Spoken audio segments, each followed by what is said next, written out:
Everybody, welcome to the Wednesday Word. We're back talking about Joshua again for one last week. Next week we'll jump into something new. I don't know what that is yet, but we'll figure it out then.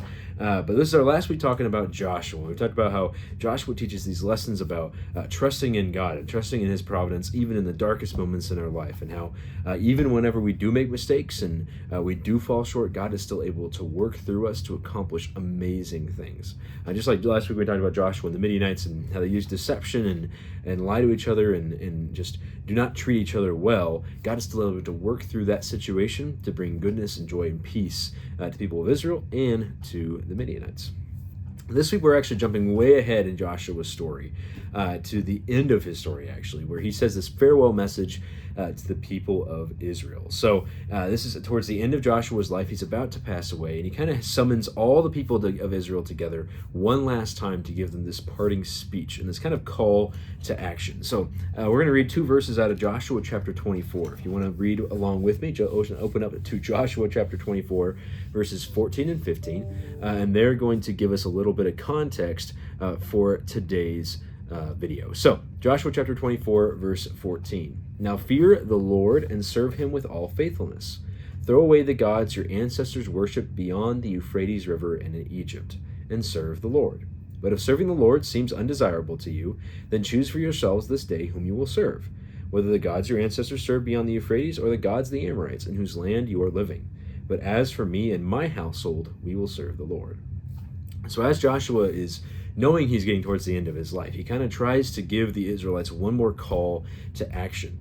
He's seen and he's been firsthand witness of Israel's inability to follow God when they need to, just like whenever they got to the promised land in the first place. But Joshua here is calling the people of Israel to trust the Lord in all that they do. So he's saying not just in part, to make a decision. That's kind of the important thing here. And this has nothing to do with God choosing the people of Israel in the first place. That's something that they can't choose. God chooses the people of Israel. But they do have this opportunity to either say, okay, I'm going to trust in the God of Israel and I'm going to serve him, or I'm not going to. This is a choice that the Israelites have the opportunity to make. And that's where they kind of sit, and where Joshua is calling them to make a decision. Don't do this wishy-washy, okay, we're going to keep some of the gods of the Israelites, or some of the Egyptians and some of the Amorites, and have our God too.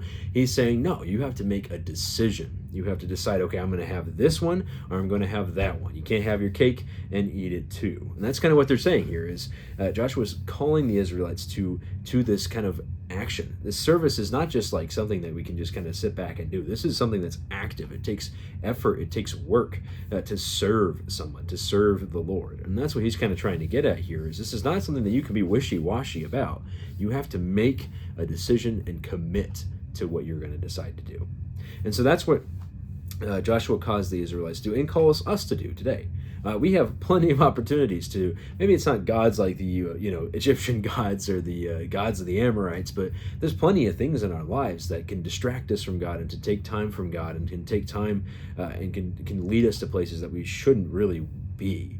And that's what he's saying here, is whenever we have that opportunity, we can either choose to let those things continue to live in our lives and to continue to let them to lead us away from God, or we can say, okay, I'm going to make the decision to serve the Lord in all that I do. And that means, that can mean his commandments. That can mean Jesus is kind of, when he boils down the commandments to two, love the Lord your God with all your heart, mind, body, and strength, and love your neighbor as yourself. To choose to live by those tenets and serve the Lord in all that we do, or to continue to let those other things kind of pervade into our lives. And that doesn't mean we need to cut things out like sports or anything like that, music, whatever it is. These are God-given gifts that we have the opportunity to share and to learn and grow in. But in those things, how can we seek those opportunities to serve God in the best way possible? Whether it is through doing it really, really well and not cutting corners, but to just strive to be the best in all that we can and that all that God has given us the opportunity to do. And even just having that mindset and understanding that everything we do, every gift that we have, everything that we are given is a gift from God. And that kind of mindset shapes the way we interact with the world around us and shapes the way that we interact with the things that God gives us. If everything's a gift, then we need to treat it like that, right?